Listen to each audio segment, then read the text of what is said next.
എല്ലാ രാഷ്ട്രീയ പാർട്ടികളെ പറ്റിയും പറയുമ്പോൾ മുസ്ലിം ലീഗിനെ പറ്റി കൂടുതൽ പുകഴ്ത്തി പറയുന്നു. അതെന്താണ് അതിന്റെ കാരണം എന്നാണല്ലേ ചോദിച്ചത്. കാരണം വെച്ച് കഴിഞ്ഞാല് നമ്മള് കേരളത്തിന്റെ ഇന്നത്തെ അന്തരീക്ഷത്തില് കേരളീയ സമൂഹത്തിന് ഒരു സമാധാനം ശാന്തി നിലനിൽക്കുന്നതിന് ഏറ്റവും കൂടുതൽ സംഭാവന ചെയ്തിട്ടുള്ള ഒരു രാഷ്ട്രീയ പാർട്ടിയാണ് മുസ്ലിം ലീഗ്. ആ രാഷ്ട്രീയ പാർട്ടി നിലനിൽക്കേണ്ടത് കേരളത്തിന്റെ എന്താ പറയുക ശാന്തിക്കും സമാധാനത്തിനും ആവശ്യമാണ്. അതുകൊണ്ട് നമ്മളെപ്പോഴും മുസ്ലിം ലീഗിനെ സപ്പോർട്ട് ചെയ്ത് സംസാരിക്കുന്നതിൻ്റെ കാരണം അതാണ് മെയിൻ ഒരു കാര്യം.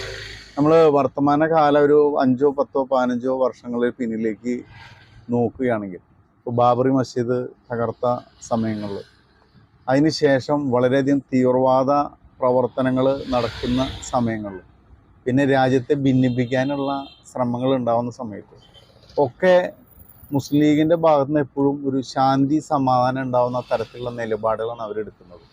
ഒരിക്കലും മത തീവ്രവാദത്തിന് അവർ പ്രോത്സാഹിപ്പിക്കുന്നില്ല. ശരിക്കും പറഞ്ഞാൽ ഇവിടെ മത തീവ്രവാദം വളർത്തി കൊണ്ടുവരാൻ വേണ്ടിയിട്ട് ചില സംഘടനകൾ രാജ്യദ്രോഹപരമായ പ്രവർത്തനങ്ങളുമായി മുന്നോട്ട് പോകുമ്പോൾ എപ്പോഴും മുസ്ലിം ലീഗാണ് അവരെ പ്രതിരോധിച്ചുകൊണ്ടിരിക്കുന്നത്. കേരളത്തിലെ ഇടതുപക്ഷ വലതുപക്ഷ മുന്നണിയിലെ പല കക്ഷികളും എന്താ പറയുക, അല്പം വോട്ടിന് വേണ്ടിയിട്ട് പലപ്പോഴും എന്താ പറയുക, തീവ്ര നിലപാടുകളുള്ള സംഘടനകളെ രഹസ്യമായും പരസ്യമായിട്ടും പിന്തുണയ്ക്കുന്ന ഒരു നയമാണ് എടുക്കാറുള്ളത്. ഇപ്പം നമുക്കറിയാം, അപ്പോൾ നമ്മൾ ഇന്ദിരാഗാന്ധിയുടെ കാലഘട്ടത്തിൽ നമുക്കറിയാം, ഇന്ദിരാഗാന്ധി ഇന്ത്യൻ പ്രസിഡൻ്റായിരിക്കുന്ന സമയത്ത് പാകിസ്ഥാനിൽ പോയി ഇബ്രാഹിം സുലൈമാൻ സേട്ട് ഇന്ത്യയിൽ മുസ്ലിമുകളെ പീഡിപ്പിക്കുന്നു എന്ന പ്രസ്താവന ഇറക്കിയ വ്യക്തിയാണ്.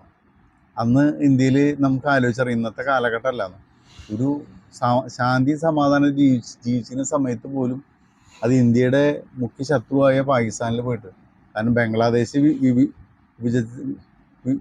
വിഭജനത്തിന് കഴിഞ്ഞ് ബംഗ്ലാദേശ് ഇന്ത്യയായിട്ട് നല്ല ശാന്തമായിട്ട് സമാധാനമായിട്ട് പോകുന്ന കാലഘട്ടത്തിലാണ് പാകിസ്ഥാനിൽ പോയിട്ട് ഇവിടെയുള്ള മുസ്ലിങ്ങൾ പീഡിപ്പിക്കുന്നു പറഞ്ഞ ഇബ്രാഹിം സുലൈമാൻ സേട്ടിൻ്റെ പാർട്ടി എന്ന് വെച്ച് കഴിഞ്ഞാൽ മുസ്ലിം ലീഗിന് തീവ്രത പോരാ എന്ന് പറഞ്ഞുകൊണ്ട് ഉണ്ടാക്കിയൊരു പ്രസ്ഥാനമാണ്. അവരും ഒക്കെ വിട്ടുപോയിട്ടും എന്താ പറയുക, ഈ കേരളത്തിലെ മുസ്ലിം ലീഗ് എല്ലാ മത തീവ്രവാദ സംഘടനകളെയും ചെറുത്ത് തോൽപ്പിച്ചുകൊണ്ട് തന്നെയാണ് മുന്നോട്ട് പോയിക്കൊണ്ടിരിക്കുന്നത്. അപ്പം അവരുടെ ആ ഒരു എന്താ പറയുക ശക്തി, അവരുടെ ഒരു നിലനിൽപ്പ് കേരള പൊതുസമൂഹത്തിന് ആവശ്യമാണ്. കാരണം അന്നും ഇന്നും എന്നും അവർ എപ്പോഴും സമാധാനം ശാന്തിക്ക് വേണ്ടി നിലകൊള്ളുന്ന ഒരു പ്രസ്ഥാനമാണ്. അവരെ ക്ഷയിപ്പിക്കുന്ന രീതിയിൽ മറ്റ് തീവ്രവാദ പ്രസ്ഥാനങ്ങൾ ശ്രമിക്കുന്ന വിഷയത്തിൽ നമ്മൾ പരമാവധി ഇന്ത്യൻ യൂണിയൻ മുസ്ലിം ലീഗിനെ ഒപ്പം നിൽക്കുന്നു, അത്രമാത്രം. അതുകൊണ്ടാണ് നമ്മൾ മുസ്ലിം ലീഗിനെ പിന്തുണയ്ക്കുന്നതിനുള്ള ഒരു പല വിഷയങ്ങളിലൊന്നും. ഓക്കെ, അതോടൊപ്പം തന്നെ എല്ലാം നമ്മുടെ ഈ എന്താ പറയുക, പല തീവ്രവാദ നേതാക്കളെയും തീവ്രവാദ പ്രസ്ഥാനങ്ങളെയും ഇടത് വലത് മുന്നണികൾ പല സമയം ജയിക്കാൻ വേണ്ടിയുള്ള ശ്രമത്തിന് വേണ്ടി ഇവരുടെ വോട്ടുകൾ ഉപയോഗിക്കാറുണ്ട്. പക്ഷേ മുസ്ലിം ലീഗ് എപ്പോഴും പരസ്യമായിട്ട് ഈ തീവ്ര മത വിഷയങ്ങൾ ഉന്നയിച്ചു വരുന്ന ആളുകളെ എതിരെ നിലപാടെടുക്കുന്ന ഒരു സംഘടനയായിട്ടാണ് നമ്മുടെ കേരളീയ സമൂഹത്തിൽ വന്നിട്ടുള്ളത്.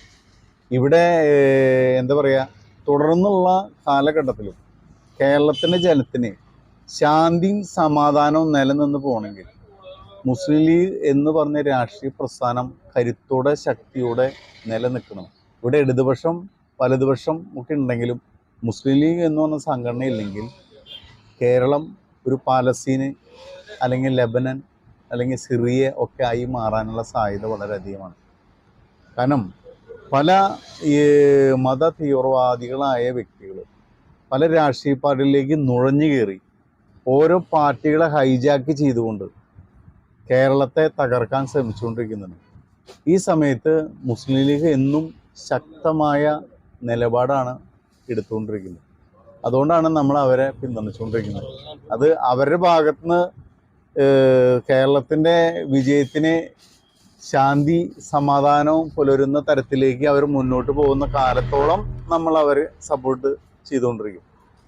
ഒരു പക്ഷേ നാളെ തീവ്രവാദ പ്രസ്ഥാനങ്ങൾ മുസ്ലിം ലീഗിനെ കീഴ്പ്പെടുത്തുകയാണെങ്കിൽ നമ്മൾ ഇപ്പം ഈ പറയുന്ന നിലപാടായിരിക്കില്ല അന്ന് സംസാരിക്കും. ഇപ്പോഴത്തെ അവസ്ഥയിൽ മുസ്ലിം ലീഗിൻ്റെ നിലപാടുകളെ നമ്മൾ പിന്തുണച്ച് സംസാരിക്കുന്നതിൻ്റെ യഥാർത്ഥ കാരണം ഇതാണ്. അതിൽ വേറെ മറ്റ് കാരണം കൊണ്ടല്ല. ഓക്കെ.